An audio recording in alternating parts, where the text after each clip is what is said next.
Hindi na muna maaring magkaroon ng mga field test, pagpapatubo, pagbebenta at pag-import ng mga GMO o genetically modified organism. Alinsunod yan sa inilabas na kautusan ng Korte Suprema. May mga katanungan pa raw kasi sa kaligtasan ng mga GMO. Ikinatuwa naman ng mga environmental group at food advocates ang desisyon. Live mula sa Pasay City, may report si Mark Zambrano. Mark?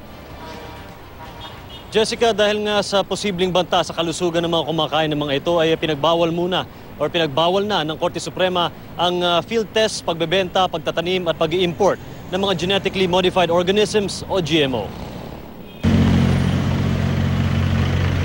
Iniutos ng Korte Suprema ang pagpapatigil sa field testing ng genetically modified pest-resistant BT eggplant o talong dahil sa mga issue kaugnay ng kaligtasan. Kinatigan ng Korte ang nauna ng desisyon ng Court of Appeals na nagbibigay ng writ of kalikasan laban sa field test ng BT talong. Maraming katanungan pa raw kasi ang naiwan sa safety ng procedures and production ng GMOs, lalo na pagdating sa posibleng panganib sa kalusugan sa pagkain ng mga ito. Ibinasura rin ng Korte ang Department of Agriculture Administrative Order 8. Dahil dito, hindi na munang maaring magkaroon ng field test, pagpapatubo, pagbebenta at pag-i-import ng GMOs hanggang sa magkaroon ng bagong administrative order na alinsunod sa batas. Itinuturing ng grupong Greenpeace na malaking tagumpay ang desisyon ng Korte Suprema. Kasama ang grupo sa nagsampa ng writ of kalikasan sa Korte laban sa field testing ng BT talong.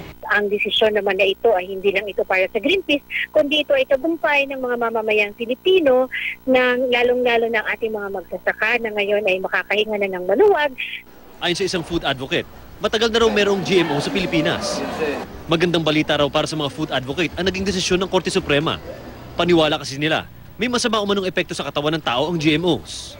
Many people think, oh, but you know, GMO foods is the answer to food security. But this is a simple test. If it was really such an answer to our food security, why do we have to buy seeds from those international companies after every cropping?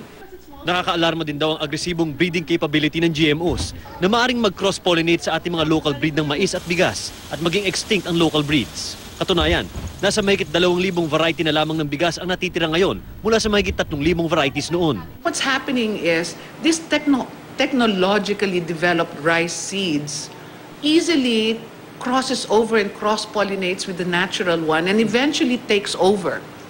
Then we won't be able to reproduce seeds naturally. It would have to be all these genetically altered ones.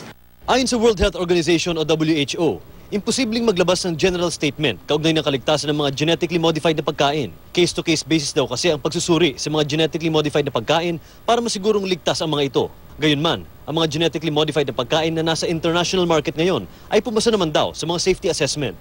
Tumanggi muna magsalita ang Department of Agriculture sa usapin dahil hindi pa raw nila nakikita ang kumpletong kopya ng desisyon ng Korte Suprema.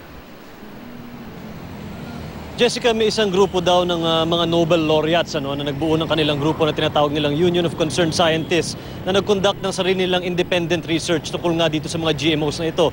At ayon nga doon sa kanilang pag-aaral ay posibleng umabot ng 3 generations, Jessica, bago makita ng lantaran nga yung overall effect ng pagkain ng mga GMO. So yun ang isa sa mga bagay, Jessica, na nakakatakot nga at kailangan pa ng karagdagang research para malaman kung ito talaga ay may epekto sa kalusugan ng mga kumakain nito, Jessica. Pero Mark, yung bang desisyon ng Supreme Court, ano ba yan? Executory ba yan? Pwede nilang puwersahin yung mga nagbebenta ng mga GMO o yung mga nagtatanim niyan to stop doing that? Jessica, executory na ito, no? So ang pagkakaalam ko dito ay posible pang magsampa ng reklamo yung mga concerned parties, lalong-lalo na yung mga corporations na nagpapasok, nag-aangkat at nagpapatubo nga nitong mga GMOs dito sa ating bansa. Pero ayon nga doon sa mga nakausap natin ay gagawa na rin sila ng sarili nilang plano at mas in-depth na research para maipalabas daw yung mga posibleng masasamang epekto nga ng mga GMO sa kalusugan ng mga kumakain nito.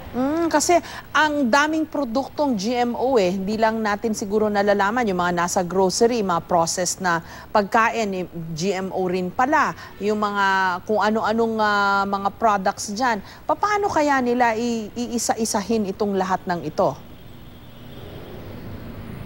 Jessica, mabusisi nga ito, no? Kasi nga tulad nga ng binanggit sa atin kanina ay halos 10 taon na o mahigit 1 dekada na nga nagkakaroon ng presence dito ang mga GMOs sa lahat ng aspeto ng merkado dito sa Pilipinas. No? So hindi lang mga bigas, kanin, minsan may gatas pa nga. At meron pa nga silang sinabi sa atin na klase ng kamatis, Jessica, na naging GMO na rin dahil meron silang kinuhang certain DNA trait sa dugo ng baka na ginamit din nila at splice nila doon sa DNA ng kamatis na ito para maging mas juicy at mas pula nga itong breed ng kamatis na ito. No? So napakaraming produkto na ang maaring malagay doon sa classification ng GMOs na noon sana, Jessica, nagsimula lang ito, no? Na itatamper nila yung genetic code ng mga prutas para maging less resilient sa mga pests ano, at hindi na kailangan gamitin ng mga chemical pesticides.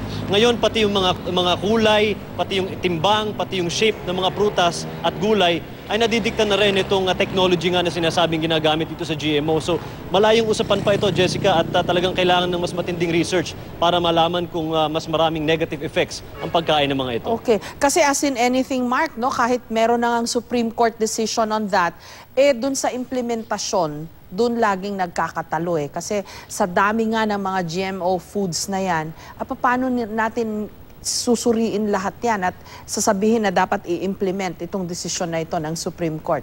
Maraming salamat sa iyo, Mark Zambrano.